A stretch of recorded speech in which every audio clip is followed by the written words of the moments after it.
There's just this question that I've been asking for a really long time of how do people keep going when it gets tough? Because sometimes life just sucks.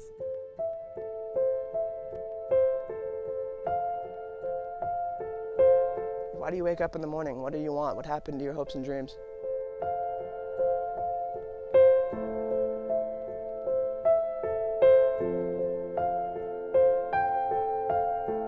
Resiliency to me is the ability to experience an unexpected or a negative event in your life and be able to recover and move forward.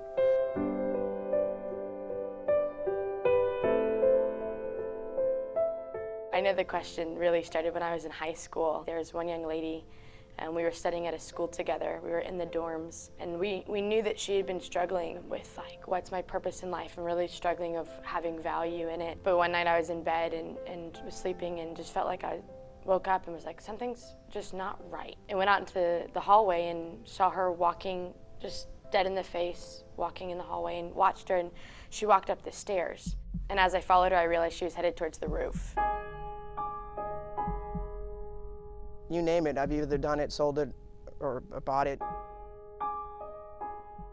I started off with smoking cigarettes and drinking, then moved into pot, then Xanax, then cocaine, then the painkillers like Percocets and Roxys. Then I started smoking the Roxys, then I started selling them. Then I started sniffing heroin, smoking heroin. I would pass out because I was so drugged out, and then like wake up a couple hours later like I didn't even realize I fell asleep. When I used to sell, I used to see the difference in the people once they touched the needle. They became like super desperate. I've been shot at. It was not something I'm proud of, but certainly dangerous. Whether it's I'm gonna die because I'm gonna get shot and robbed, am I gonna die because I'm in jail for life? When I was a kid, I didn't really have much direction. My mom was a nurse aide.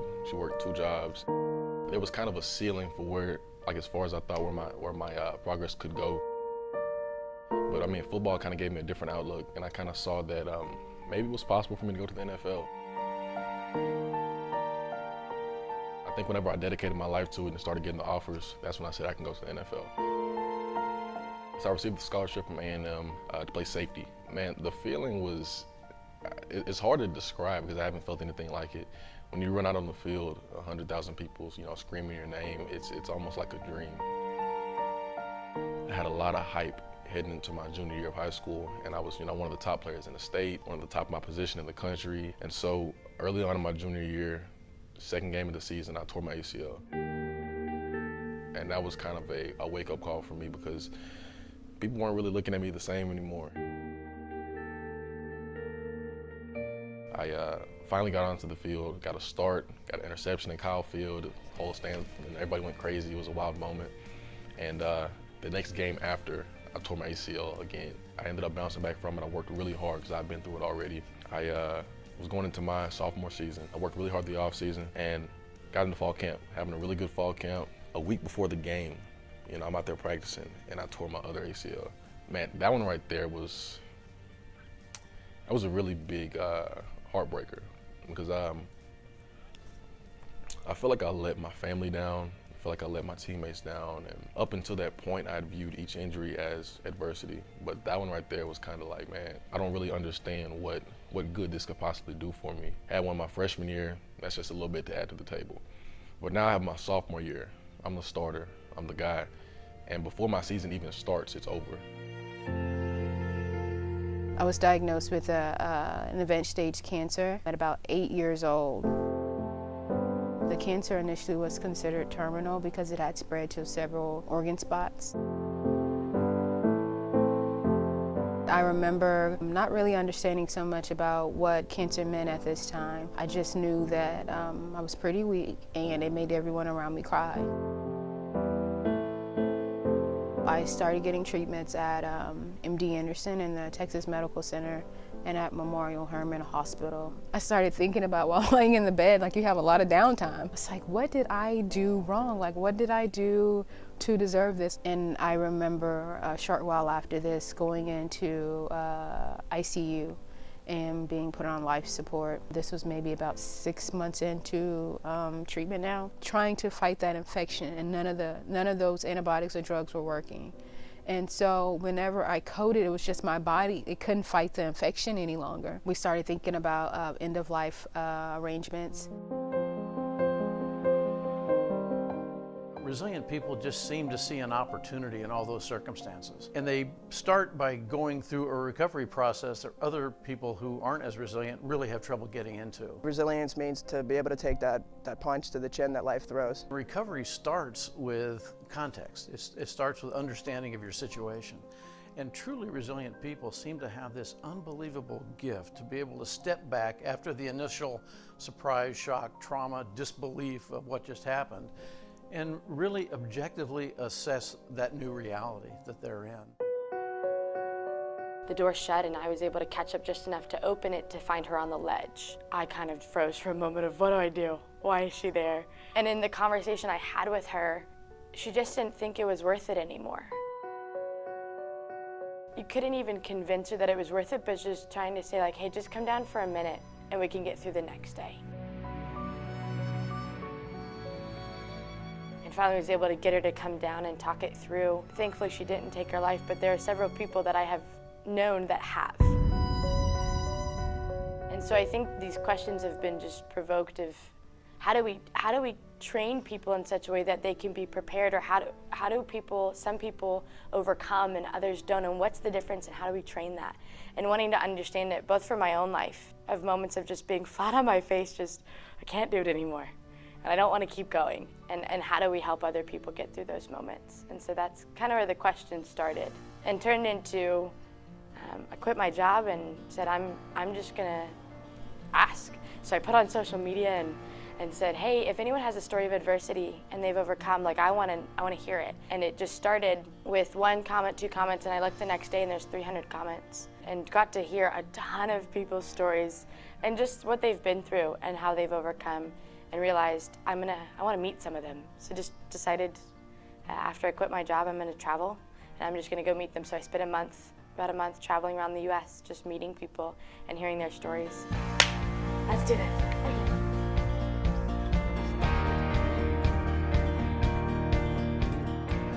The remarkable thing to me has always been that they never question if they're going to move forward. They just assume they will. And to me, that's the key. It's this absolute belief that there is a path forward, even if it's not the path you thought you were going to walk. Regardless of the adversity, how do we thrive? How do we come out of it having grown stronger and better? And so that's the first, is really the research and understanding. And the second is trying to share these stories so that other people can be enabled. 5 years ago, I was in jail for 32 days. I woke up just depressed, alone. I robbed from everybody I knew. I had nothing but drugs. I knew no one. And I didn't want that life. Again, when I got out of jail and then re-enrolled in school, I got through my associates and got accepted into FAU. And then as I became an elite owl and an engineering honors student, I started to work with the presidential staff. It's crazy, like I was living in and out of my car as an engineering honors student. I was denied 5 separate times for housing assistance. As an engineering honors student, without a home, a place to call my own. And then I got a scholarship from FAU, and I was invited to the scholarship recipients dinner. And I had already been denied those 5 times, and I was about to meet the president of the university for the first time. It just takes one person to push you over the edge into greatness. The coolest thing about these stories and why they're so contagious and how we've gotten here today is because these stories enable other people, they empower people, they get people excited, and hey, I've been through that, I can relate to that, or hey man, I understand the adversity, or hey, I'm in a place where I can't get out of it, and hearing your story made me believe I can. And sometimes that's the biggest piece to getting out, is just believing you can. Those two is really the heart of what we do. And eventually taking what we've learned and being able to train people who would never have those kind of resources, and giving them tangible education and resources to saying, let's pull you out of where you're at and let's keep going together.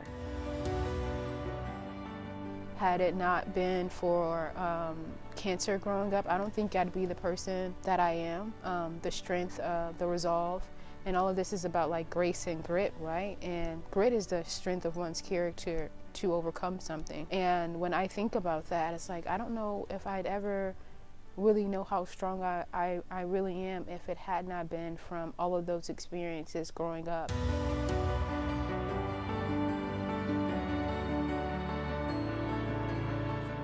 The life I'm living now. I went from a kid that had no hopes and dreams to I'm living the dream. And I really wanted to be able to share a story with people that would resonate in their hearts and that people could look at and say, that's how you take on adversity. Our goal is that we're connecting people with resources to making an impact in building cities and people up.